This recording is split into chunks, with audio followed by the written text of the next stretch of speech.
പറഞ്ഞു തന്നിട്ടുണ്ട്. സാധിക്കുന്നത്ര നമ്മളതെല്ലാം പ്രവൃത്തിപഥത്തിൽ കൊണ്ടുവരണം. ഇത്തഖുല്ലാഹ മസ്തതഅ്തും. ഒരിക്കൽ വിശുദ്ധ ഖുർആനിൽ അല്ലാഹു തആല പറഞ്ഞു, ഇത്തഖുല്ലാഹ ഹഖ്ക തുഖാതിഹി.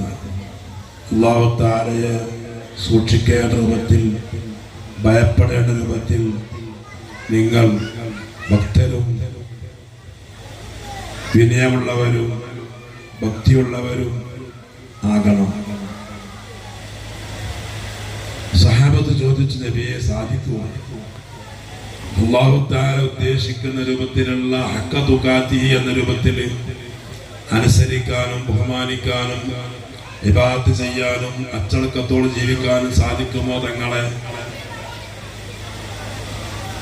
പ്രവർത്തിച്ചില്ലെങ്കിൽ പോലും മനസ്സിൽ വിചാരിച്ചാൽ വരെ അല്ലാഹു തആല ശിക്ഷിക്കുമെന്നുള്ള ആയത്തൊക്കെ അറിഞ്ഞപ്പോൾ സഹാബത്തിന്റെ ആശങ്ക വർദ്ധിച്ചു വന്നപ്പോൾ തിഹാമ എന്ന മക്കയിൽ ഒരു കുഞ്ഞ് പിറന്നാൽ ആ കുഞ്ഞിന്റെ ഇരു ചുമറ്റിലായിരിക്കും പിന്നെ ലോകത്തിന്റെ അധികാരം വരിക.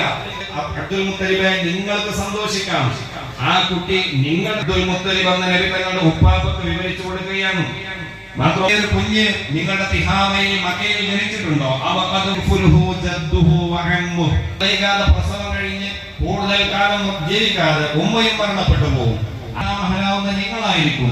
നിങ്ങളുടെ കാലശേഷം കുട്ടിയുടെ അബിസീനിയയിലെ ചക്രവർത്തി ബഹുമാനപ്പെട്ടവർക്ക് ഈ വിവരം പാരമ്പര്യമായി പരമ്പരാഗതമായി കൈമാറി പോരുന്ന വിവരമാണിത്.